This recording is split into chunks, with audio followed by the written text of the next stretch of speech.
여러분 안녕하세요. 일당일입니다. 제가 최종 합격 영상을 상당히 늦게 올렸는데도 불구하고 진짜 많은 분들이 축하해주시고 시청해주셨어요. 제 채널에 처음 오신 분들, 알고리즘 통해서 영상을 보시게 된 분들도 진짜 진심을 담아서 댓글을 많이 남겨주셨어요. 제 과정을 보지 못했는데도 그 정도로 이제 축하를 해주신다는 거는 많은 분들이 취준이 어렵다는 걸 다들 알고 계시고 공감하시고 그래서 가능하지 않았나 그런 생각이 듭니다. 우선 너무너무 저의 합격을 저만큼이나 축하해 주셔서 감사합니다. 이 영상은 그동안 달렸던 댓글들 에서 조금 제가 답변할 만한 것들을 가지고 왔고요. 또 댓글은 안 달렸지만 내가 취준생일 때 이런 걸 알았다면 좋았겠다 싶은 것들을 조금 담아보려고 해요. 가장 많았던 질문이 제 전공이 뭐냐는 질문 많이 받았어요. 저의 전공은 행정학이고요. 그리고 경영학을 복수 전공했습니다. 이 이야기만 들으면 진짜 공기업에 특화된 사람처럼 보이잖아요. 사실 경제를 하기엔 머리가 좋지 않았고 무역을 하기엔 영어에 능하지 않았습니다. 그래서 어찌저찌 행정학과 경영학을 복수 전공한 그런 대학생이 되었고 19년 한창 놀다가 이렇게 1년이 끝나면 나 진짜 큰일 나겠다 라는 생각이 들어서 11월 달에 한 달 정도 공부했겠죠. 10월인가 9월인가 부터 해서 11월에 한국사를 취득했습니다. 그리고 2020년도 2월에는 컴퓨터 활용능력 1급을 땄는데요. 이거는 뭐 남들 다 그렇게 남들 하듯이 공부를 했어요. 필기 같은 경우는 문제은행에 적합한 식으로 공부를 했어요. 한 2주 정도 아마 2, 3주는 했던 것 같아요. 한 달은 안 되게 공부를 했고요.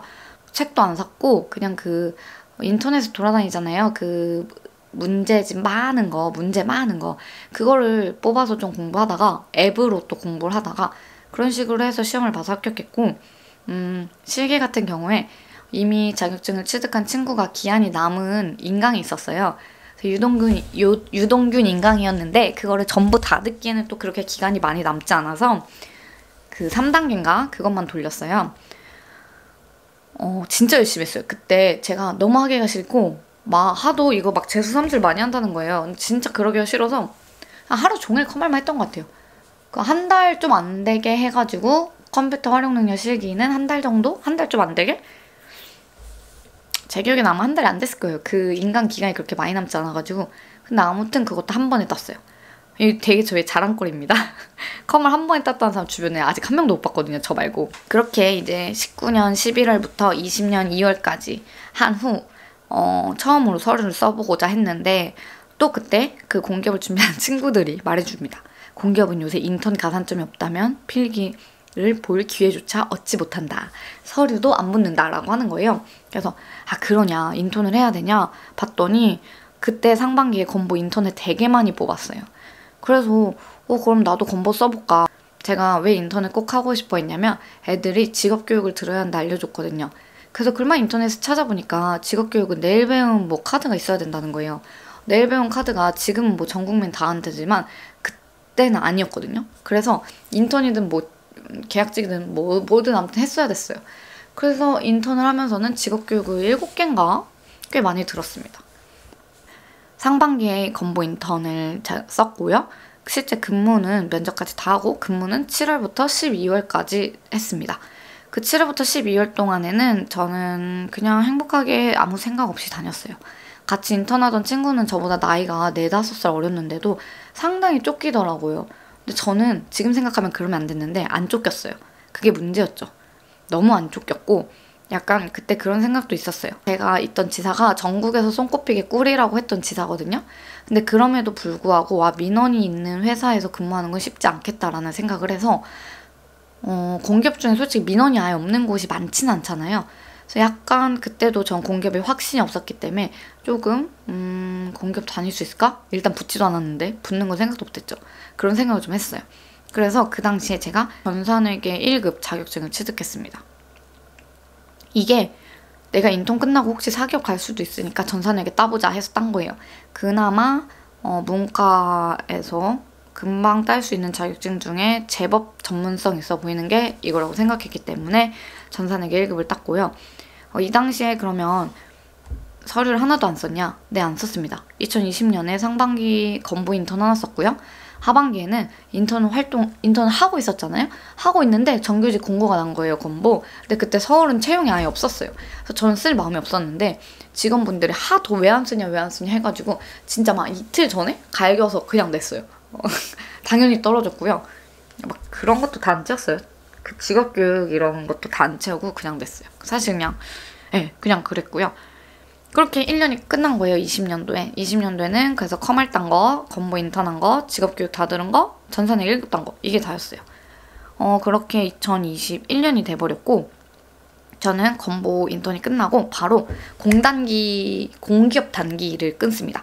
이것도 공기업 같이 준비하던 친구랑 같이 끊은 건데, 이게 빠꼬미를 저는 몰랐는데 친구가 말해줬어요. 빠꼬미라는 게 있다. 그래서 NCS 공부를 그걸로 하면 된다 했고, 그래서 오정화랑 전수화는 그때 없었어. 근데 오정화가 있었어요. 근데 오정화도 저는 이렇게 막 너무 몰랐죠. 그래서 회계를 진짜 막 엄청 공부해야 되는 줄 알았어요. 그 경영학 공기업에서 보는 경영학 시험을 보려면 회계를 이 정도 수준 해야 된다고 생각했거든요.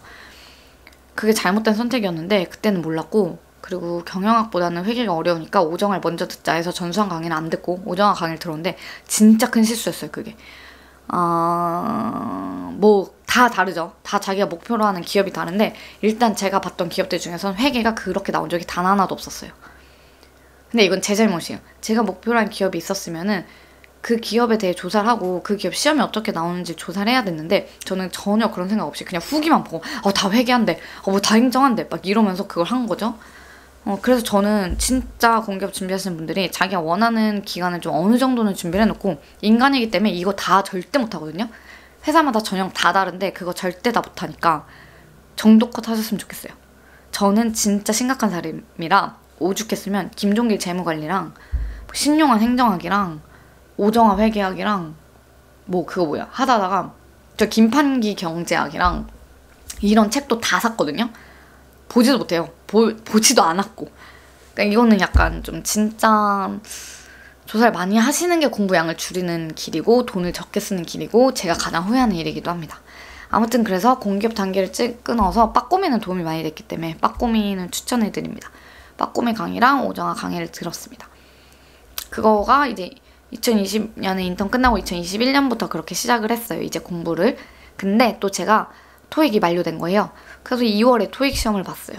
토익 공부도 뭐 아무리 안 했지만 한 달은 했죠. 한 달은 그 공기업 단기랑 같이 토익을 병행했어요. 그런 다음에 카페 아르바이트를 시작했고 4월에는 전산회계 운용사 2급을 또 취득을 했습니다. 그렇게 하면서 4월이니까 또 이제 상반기가 왔잖아요. 상반기 서류를 3개를 썼어요. 하나 건보를 썼고요. 하나는 제 친구가 다니는 회사인데 너무 좋아 보였어요, 저는. 그래서 거기를 썼고 하나는 서울에서 근무할 수 있는 기간이었어요. 그래서 3개를 썼어요. 이것도 전 진짜 잘못된 게 첫 시즌엔 무조건 많이 넣어봤어야 됐거든요. 서류를 어떻게 쓰는지도 모르는 애가 3개를 지가 정해가지고 쓴다? 진짜 말도 안 된다 생각해요. 지금 생각하면. 아무튼 그렇게 상반기에 서류를 3개 썼는데 1개가 최종까지 간 거예요. 물론 건보 아니었고요. 친구가 다니던 최애 기업이었어요. 그 1개를 서류 붙고 필기도 붙고 최종까지 가니까 나 첫 시즌인데, 나 서류 쓴 거 첫 시즌인데 최종까지 갔어. 아무튼 면접에서 떨어졌어요. 그때 아르바이트도 하고 있었지만 면접에서 떨어지고 그 면접에서 하시는 말씀이 관련 경험이 너무 없다는 거예요. 그때 이제 그 최애 기업이 연구원이었는데 저는 그때 좀 연구원으로 마음을 정한 상황이었거든요. 연구원으로 마음을 정한 상태에서 면접에서 그런 피드백을 받았잖아요. 그렇게 이제 2021년 하반기까지 그 잠깐 텀이 있잖아요. 그 텀 동안 저는 그러면 그 관련 경험을 쌓아야겠다 해서 연구원 인턴, 연구원 계약직 서류들을 씁니다. 그때 7개를 썼어요. 7개 중에서 한 3개 정도는 그냥 인턴이었고 나머지 4개는 제가 가고 싶어하는 그 최애 기업과 관련된 분야의 연구원의 인턴이었어요. 그러니까 전 되게 그때 제 나름대로 되게 계획적이었다고 생각하거든요. 계획적인 지원이었다고 생각하고 서류가 다 붙었어요. 인턴이랑 계약직이어서 그런지 모르겠지만 다 붙었고 최종 합격을 해서 인턴을 근무하게 되었죠. 상당히 좋았어요. 뭐 상반기 끝나고 하반기 텀에 제가 서류 지원을 한 거였기 때문에 합격해서 다닐 때쯤 이제 또 하반기 공고가 나기 시작했어요. 그래서 그때 또 저는 한 9개 정도 정규직을 지원했거든요. 그거는 무기직을 포함한 정규직을 9개 정도 썼어요. 그러면 상하반기 합쳐서 19개인데 전 이것도 그렇게 많이 썼다고는 생각을 안 합니다. 좀 서류를 많이 쓰시는 게 중요하긴 한 것 같아요. 근데 이 정규직은 제 서류 합격률이 그렇게 좋지가 못했어요. 근데 아무튼 저랬든 그 상반기 때 제가 최종 떨어지는 회사 있잖아요. 그 회사는 또 최종까지 갔어요. 서류 합격했고 또 필기도 합격했어요. 근데 당연히 나지. 이제 나 최종 합격이다. 내가 최종을 2번이나 왔는데 이번에 떨어지겠냐 했는데 그때 채용 인원이 상반기에 거의 절반으로 떨어졌었거든요. 근데 그래도 전 제가 합격할 줄 알았어요. 그래서 인턴도 하고 있었고 되게 자신만만했는데 안 됐습니다. 그거는 꽤나 좀 멘탈이 많이 흔들렸어요. 최종을 2번이나 동일한 기업에 갔는데 떨어졌다는 게 저는 조금 힘들었고 그때 마침 다행히도 그 인턴을 하던 연구원에서 계약을 연장해보자라는 말씀을 해주셨어요. 그래서 너무 감사했는데 뭔가 서류 합격률이 그렇게 좋지 않은 상황에서 연장까지 하는 게 맞을까라는 생각이 들었는데 당시에 너무 바쁘셔서 제가 한 달 연장은 해드리기로 해서 1월까지 2022년 1월까지 근무를 마치고 이제 인턴을 끝내게 됩니다. 그때는 서류 합격률이 좋지도 않은데 연장하는 게 의미가 없다 생각했고 좀 필기 공부를 너무 안 해서 필기 공부를 해야 된다 생각했어요. 제가 최종까지 갔던 그 기업은 모듈형이었기 때문에 벼락치기가 가능했지만 이제 대다수 기업이 모듈 아닌 곳이 많잖아요. 그래서 뭔가 이제 2022년이 나한테는 2년 차니까 진짜 열심히 해야겠다 라는 생각에 연장을 하지 않았어요. 그리고 그 당시에 이제 제가 인턴을 하던 와중에도 저는 그 사회조사 분석사 필기를 붙었거든요. 왜냐면 말씀드렸던지 모르겠지만 저는 취준이 합격하면 다행이지만 합격하지 않으면 남는 게 하나도 없다는 그런 생각을 많이 했어요. 그래서 자격증은 뭐라도 남으니까 끊임없이 뭔가 자격증을 따려고 했고 그리고 제가 사실 자기소개서를 못 써서 합격률이 낮은 건데 그 생각을 못하고 되게 정량적인 스펙에 좀 집착을 했던 것 같아요. 제 생각에는 이것도 좀 취준을 길게 하게 되는 요소 중에 하나지 않을까라는 생각을 합니다. 그래서 그 당시에는 이제 인턴을 하면서 사회조사 분석사 필기를 공부하고 합격했고 NCS도 찌끈찌끈 공부했으니까 하반기에 그 모듈 붙었겠죠. 근데 이제 모듈형이기 때문에 제가 딱히 드릴 말씀이 없어요. 그리고 이제 드디어 2022년이 됩니다. 이때는 이제 인턴도 끝났고 내가 진짜 필기에 전념해보자라고 생각을 했기 때문에 그래서 2022년에는 진짜 필기 빡세게 해야겠다 해서 스터디를 들어갔습니다. 1월까지 인턴하고 2월에 바로 스터디 들어갔어요. 그래서 2월, 3월 2달을 했어요. 사실 1월, 2월 이렇게 스터디를 빡세게 하고 3월부터 좀 상반기에 집중했으면 좋았겠지만 제가 인턴을 하다 보니까 그건 어쩔 수 없었고 2월, 3월은 진짜 열심히 했어요. 새벽에 일단 일어났고요. 새벽 6시? 5시? 6시였던 것 같아요. 6시에 일어나가지고 다 같이 캠을 킨 다음에 15분 정도 같이 이렇게 시간 재놓고 NCS 문제를 풀고 그 푸는 게 중요한 게 아니에요. 그때는 잠도 안 깨어있고 막 머리도 안 굴러가는데 그냥 그거죠. 앉아서 잠을 깨는 행위를 하는 거죠. 아침을 시작하는 행위를. 그래서 그때 이제 스터디 잠깐 하고 어떻게 풀었는지 얘기하고 그건 되게 금방 끝냅니다. 한 15분, 30분 정도 이제 같이 캠 스터디를 하고 꺼요. 그리고 일주일에 1회에서 2회. 저는 2회에 만났던 것 같아요. 벌써 이렇게 기억이 안 나. 2회 정도 만났고 그 2회 아까 아닐 때는 매일 아침에 그 아침 스터디, 캠 스터디를 하고 저는 또 친구랑 같이 캠 스터디를 했어요. 제가 진짜 혼자 공부 절대 못해가지고 맨날 스터디 카페 가고 막 그랬거든요. 근데 스터디 카페보다 확실히 전 집에서 공부하는 게 좀 좋은데 절대 못하는 그런 애였어요. 왜냐면 스터디 카페만 왔다 갔다도 해야 되고 막 저는 되게 사람도 많이 신경 쓰는 편이어서 그런 애도 있잖아요. 공부할 때 예민하게 굴면서 공부 못하는 제가 그런 애였어요. 막 이렇게 시끄럽게 하고 막 볼펜 딱깍딱깍 거리면 되게 막 예민해하는. 그래서 집에서 하는 게 좋았는데 못하는. 그래서 공무원 준비하는 친구랑 같이 캠 스터디를 했습니다. 진짜 많은 도움이 됐어요. 저희가 하루 8시간인가 채우기를 했거든요. 그래서 친구랑은 뭐 아침에 제가 일찍 일어나니까 그때는 타임레스를 찍어서 인증을 하고 나머지 시간에는 캠 스터디를 켜가지고 8시부터였나? 였던 것 같아요. 그때는 친구도 늦잠 자지 않게 8시부터 밤 10시까지 8시간을 채우는 건데 이게 되게 듣기 쉬워 보이잖아요. 사실 14시간 동안에 8시간 채우는 건데 근데 막 숨가빠요. 중간중간 휴식하고 밥 먹고 막 이러고 나면 너무 숨가쁘게 채우게 되는 거예요, 그 시간을. 근데 저 그 친구 없었으면 8시간 절대 못했거든요. 진짜 너무 고맙고. 그렇게 2달 동안 오프라인 스터디랑 친구랑 하는 캠 스터디랑 아침 캠 스터디를 병행해가면서 공부를 했어요.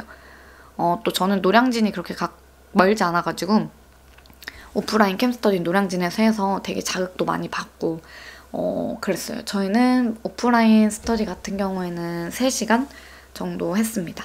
이거는 저희가 만나서 문제를 푸는 시간도 포함한 시간이었어요. 그런 식으로 했고, 일단 저는 그 스터디가 정말 좋았던 거는 저보다 다 취준 기한이 좀 길었던 분이셨어요. 그래서 도움을 많이 받았고 진짜 열심히 할 수 있었어요. 그분들 보면서. 제가 초반에 너무 못했어요. 그분들보다. 그냥 개수 차이를 세는 게 의미가 없을 정도로 그냥 저는 아예 문제도 다 못 봤는데 네, 막 그 정도의 수준 차이였기 때문에 저는 더 열심히 할 수밖에 없었어요. 그분들을 쫓아가려면은. 그리고 막 뭐 얘기하면 다 모르고 맨날 저는 시험을 몇 번 보러 가질 않았고 서류를 너무 안 썼기 때문에 아무튼 그래서 상반기에 진짜 열심히 했습니다. 2월, 3월은 진짜 열심히 했고 뭐 다들 아시다시피 3월 지나고 나면은 이제 막 3월부터 막 서류를 쓰잖아요.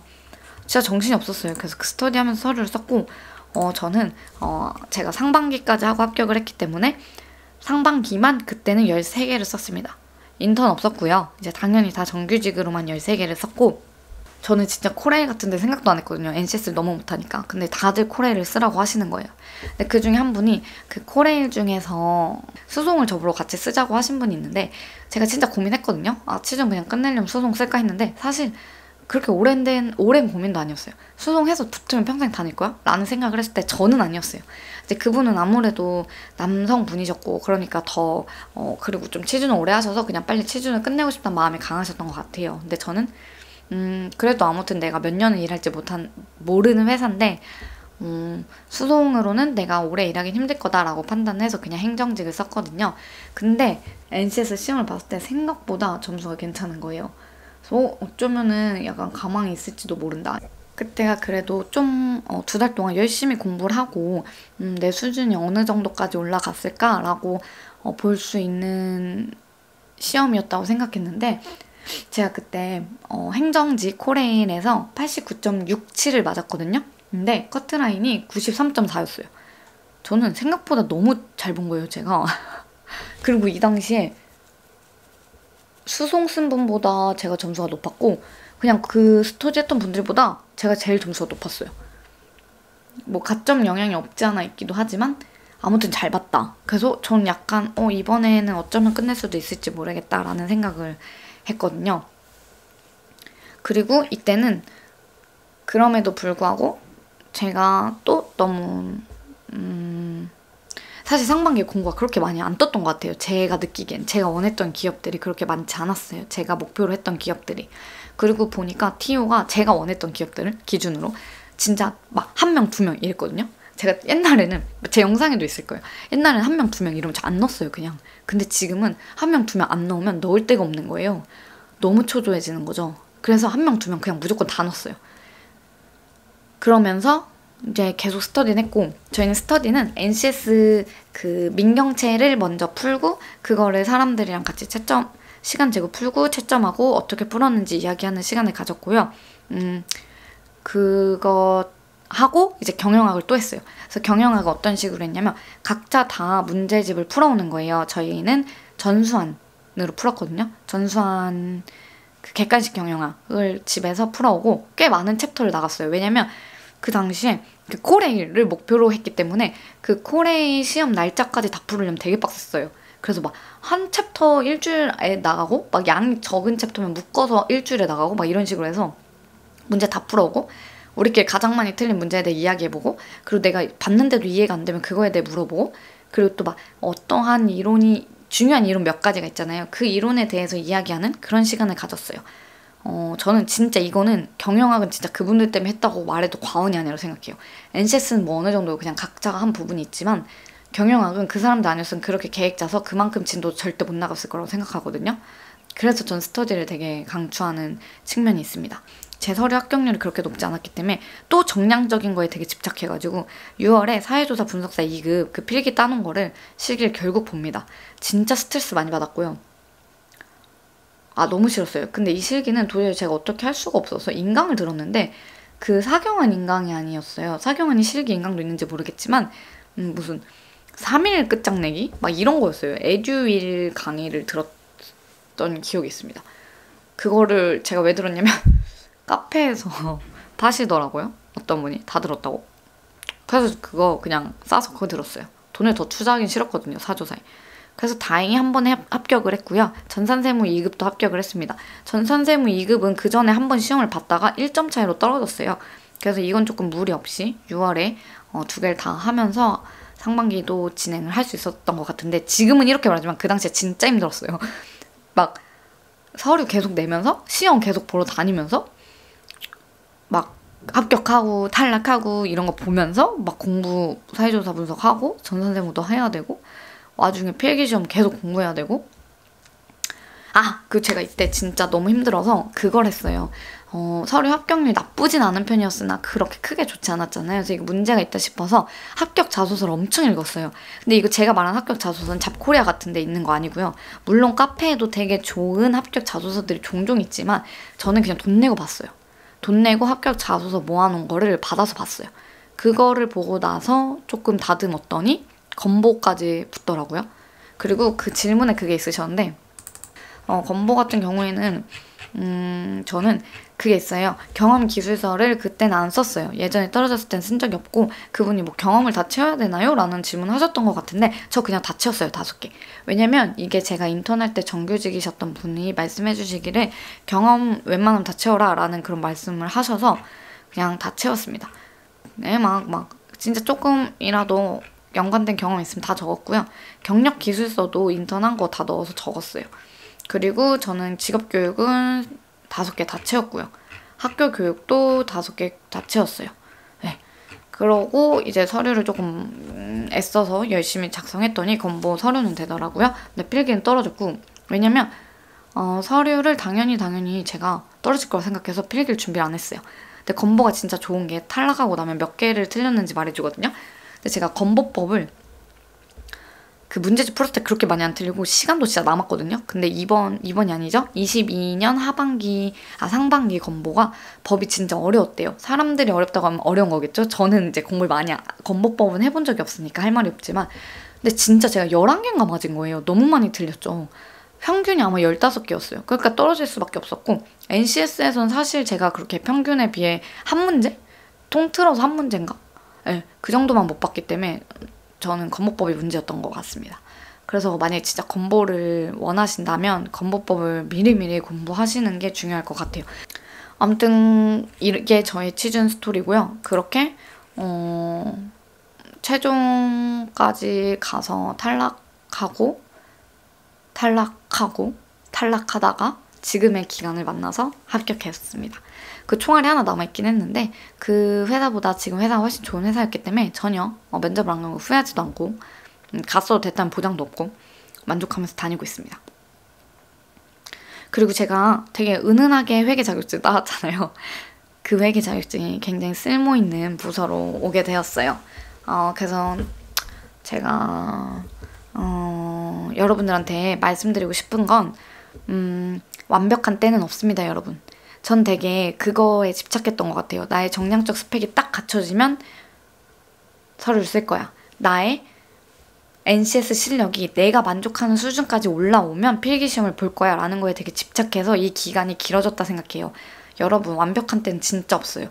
심지어 제가 최종 합격을 할 때까지도 저는 완벽하지 않았고요. 제가 못 본 책이 진짜 5,000권은 될 거예요. 책을 그렇게 사놨는데 아예 한 번도 들여다보지 않았어요. 행정학과 경제학. 한 번도 경제학은 뭐 기본 개념만 듣고 아예 시험을 본 적도 없어요. 경제학은. 아무튼 진짜 완벽한 때는 없어요. 여러분. 무조건 서류 많이 쓰셔야 되고요. 많이 써봐야 합격해요. 그리고 진짜 돈 아끼지 마세요. 그렇게 안 볼 책 사는 저 같은 짓은 하지 않으셔야 되지만 뭐 합격 자소서 보기나 아니면 내가 좀 부족해. 내가 NCS 진짜 부족해. 과외를 해야 할 것 같아. 뭐 아니면 학원을 다녀야 될 것 같아? 하세요. 스터디 비용이 들 것 같아? 그냥 하세요. 뭐 합격 자소 돈 주고 사는 거 아까워요? 하세요. 그게 진짜 취준 기간을 줄여줘요. 전문가가 괜히 있는 게 아니에요. 그냥 무조건 나 자소 써주세요 라고 하는 그런 첨사 컨설팅을 말하는 게 아니라 뭔가 나의 실력을 늘릴 수 있는 그런 거라면 저는 돈 주고 하세요 라고 말씀드리고 싶어요. 제가 그만큼 도움을 받았기 때문에 합격 자소서를 읽고. 그리고 두 번째로는 진짜 원하는 공기업을 딱 정하시는 게 좋아요. 저는 연구원을 아무튼 정했잖아요. 잘한 거라고 생각해요. 특히 저 같은 경우에는 지역은 상관없을 거라 생각했고 순환근무도 재밌을 것 같은데 여러 사람 만날 것 같은데 라고 했거든요. 전혀 아니었어요. 제가 서울에서 쭉 살아서 그런지 인턴을 할 때 한 번도 살아본 적이 없는 도시에 가서 살았는데 안 되겠더라고요. 그래서 경험이 중요한 것 같아요. 할 수 있을 거라 생각했는데 저 안 되는 사람이었어요. 그래서 그 경험을 바탕으로 제가 가능한 지역을 정했고요. 당연히 서울 근무는 아무래도 힘드니까 공기업은. 그래서 이 정도면 가능하겠다 하는 지역을 정했고 또 순환 근무가 저랑 그렇게 맞지 않다는 걸 알게 돼서 웬만하면 순환 근무 없고 민원도 없는 데를 가자라고 해서 연구원을 정하게 된 것도 있어요. 그러니까 자기가 원하는 공기업에서 좀 아셨으면 좋겠어요. 많습니다.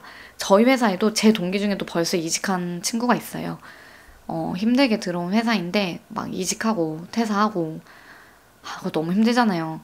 웬만하면 뭐 여기 저도 평생 있을 거 아니겠지만 어떻게 될지 모르지만 웬만하면 그래도 오랜 기간 근무할 수 있는 곳을 찾아서 지원하시는 게 본인도 좋고 회사도 좋지 않을까라고 생각을 하고요.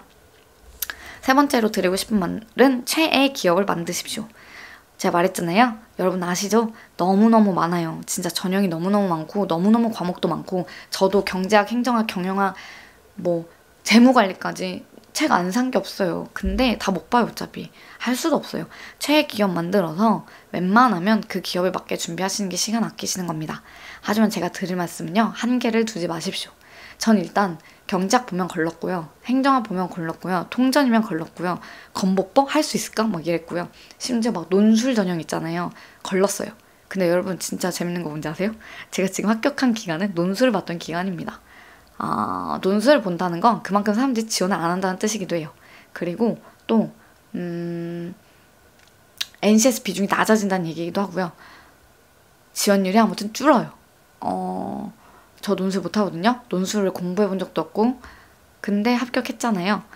최애 기업을 정하시되 한계를 두진 마십시오. 한계를 두면 지금은 넣을 기간도 없고요. 그래서 좀 어느 정도의 내가 진짜 모든 걸 다 할 수 없지만 이것만큼은 챙기고 가되 이거 부수적으로 오는 것들은 뭐 벼락치기를 해서라도 가겠다 그런 마음으로 준비하시는 게 좋을 것 같아요. 그리고 그 다음으로는 사람 너무 안 만나지 마세요. 전 코로나 시국에 취업 준비를 해서 정말 다행이라고 생각하거든요. 이어서 사람 만나는 거 좋아하는데 코로나 핑계로 친구들 안 만나고 약간 취준에 집중할 수 있었다 생각하는데 제 영상 보시면 아시겠죠? 상당히 많이 나가요. 상당히 많이 나가고 사람들 많이 만나는데 그게 줄은 거예요. 사람 만나고 나면 생각 많아지는 거 맞거든요. 근데 사람을 너무 안 만나면요. 우울해져요. 그리고 무엇보다 면접도 어떡하실 거예요. 사람을 안 만난다는 건 말을 안 한다는 것과 동일한 얘기거든요. 그래서 친구들 못 만나겠으면 스터디라도 하세요. 저랑 비슷한 상황의 사람이라도 만나시는 게 전 좋다 생각합니다. 면접 가면요. 말이 안 나와요. 이거는 그냥 내가 말을 잘하고 안 하고를 떠나서 긴장해서도 있지만 그냥 사람 상황이 일상에서 말을 너무 안 하다 보면 진짜 단어도 생각 안 나고 더 말이 안 나옵니다. 긴장한 상황에서 그래도 말하시려면 사람 어느 정도 만나세요. 그리고 그 다음으로 우울해요. 저도 진짜 우울했고 MFP인데 취준 때 우울했거든요. 그렇다고 너무 집에만 있지 마세요. 저는 좀 나가긴 했지만 운동을 조금 했더라면 더 좋았지 않았을까. 종종 하긴 했지만 그래도 더 많이 운동을 했더라면 좀 낫지 않았을까 그런 생각을 해요. 그래서 너무 나 취준생이니까 나 이래야 돼. 나 지금 수험생처럼 공부해야 돼. 막 이러면서 너무 극한으로 몰아붙이지 않으셨으면 좋겠어요. 그리고 마지막으로는 저는 취준하면서 되게 낯선 저를 많이 봤거든요. 그리고 내가 너무 변했다고 생각했어요. 막 한없이 자신이 없어지고요. 다 못하는 사람이 된 것 같고요. 조금은 쓸모없는 사람이 된 것 같은 기분을 느낄 때도 있었어요. 주변에서 다 응원해주고 부모님도 아무도 눈치 안 줘. 가족도 눈치 안 줘. 오히려 잘해줘. 근데 혼자 눈치 봐. 그런 시기가 다들 오는 것 같아요. 한 번쯤은. 근데 그럴 수밖에 없어요. 상황이 사람을 만드는 거니까 그렇게 변한 자신한테 너무 스트레스 받지 마시고요. 진짜 신기하게도 취중 끝나잖아요? 다시 저로 돌아와요. 진짜 예전의 나로 다시 돌아와요. 생각보다 너무 빨리 금방 돌아와서 놀라실 만큼 돌아오니까 너무 나 같지 않은 나에 우울해하지 않으셨으면 좋겠습니다. 아, 그리고 저한테 어떤 책을 뭐 봤냐고 많이들 물어보시던데 저는 진짜 그냥 다 보는 책을 봤어요. 특히 모듈형은 이렇게 띄우면 되려나? 마법의 패스 이거를 맨 처음에 봐서 합격했고요. 근데 좀 이거는 이론이 많아요. 그래서 문제를 좀 더 풀고 싶다 해서 초록이를 풀었거든요. 이렇게 띄우고 그리고 당연히 그 NCS 사이트 가면 있는 PDF 파일은 읽었습니다. 크게 도움 된지 모르겠지만 읽었어요, 일단. 그렇게 해서 모듈형은 공부를 했고요. 그냥 NCS는 요거 빠꼼히 공부했고요. 신혼 NCS는 인강을 들긴 했는데 진짜 한 80% 졸았어요. 저랑은 안 맞더라고요. 이게 진짜 많은 분들이 보시는데 저는 좀 신혼 선생님이랑은 안 맞았고 그래서 빠꼼히 위주로 2회독 정도 했고 민경채 풀었고요. 그리고 봉투 모의고사도 좀 풀었어요. 봉투 모의고사는 그래도 조금 엄선된 애들 에듀윌, 해커스 걔네들로 풀었어요. 그리고 경영학 공부 같은 경우에 어떻게 했냐면 저는 전수환으로 그 기본 개념을 훑었고요. 전수환 객관식 경영학 아까 말씀드렸다시피 스터디에서 돌렸어요. 그래서 전수환도 거의 저 한 3바퀴 돌린 것 같아요. 네. 전수환 객관식 경영 3바퀴 돌렸고 그리고 제가 진짜 강추하는 게 전 김윤상이 진짜 도움이 많이 됐거든요. 그 코레일 보러 가기 전날에 제가 김윤상을 거의 한 회독하고 갔어요. 왜냐면 전수환밖에 안 풀었기 때문에 불안해서 그걸 풀었는데 그게 되긴 되더라고요. 막 미친 듯이 하니까 다 못 봤죠. 당연히 뒷부분은 못 봤지만 꽤 많이 문제가 나오는 부분은 돌렸는데 그 부분에서 코레일 실제 시험에 나왔어요. 그래서 김윤상도 꼭 같이 푸시길 바랍니다. 그리고 권우주도 봤어요. 권우주는 근데 솔직히 크게 도움이 되진 않았고 권우주는 한 바퀴 다 안 돌렸던 걸로 기억해요. 네. 그렇게 했고 회계학은 오정아 회계학 요거 풀었는데 사실 제가 회계가 막 많이 나오는 시험을 본 적이 없어가지고 네 그랬습니다. 그리고 논술 공부 어떻게 했냐면 저는 유튜브로 논술 쳐가지고 좀 영상 좀 보고 그 기간과 관련된 내용의 글을 좀 이슈들을 모아놓은 보고서 같은 거 읽고 논술을 잘 써서 붙은 게 아니기 때문에 말을 줄이겠습니다. 그렇지만 아시잖아요 여러분 면접이 찐이라는 거. 저도 면탈을 많이는 아니지만 그래도 면탈을 좀 했기 때문에 사람 너무 안 만나서 말 안 나오게 하지 마시고 사람도 좀 만나시면서 취준을 하셨으면 좋겠습니다. 네 그러면 요렇게가 저의 일단 이 정도로 영상을 끝낼까 해요. 더 궁금하신 거 있으시면 댓글 달아주시면 제가 현생 살다가 와가지고 또 영상 남기겠습니다. 여러분이 남겨주시는 댓글은 다 보고 있어요. 답변을 못하더라도 다 보고 있고 그리고 공기업은 생각보다 워라밸이 그렇게 좋지 않아요 여러분. 알고 있었지만 네 그래도 시즌 때보다 좋습니다. 화이팅입니다.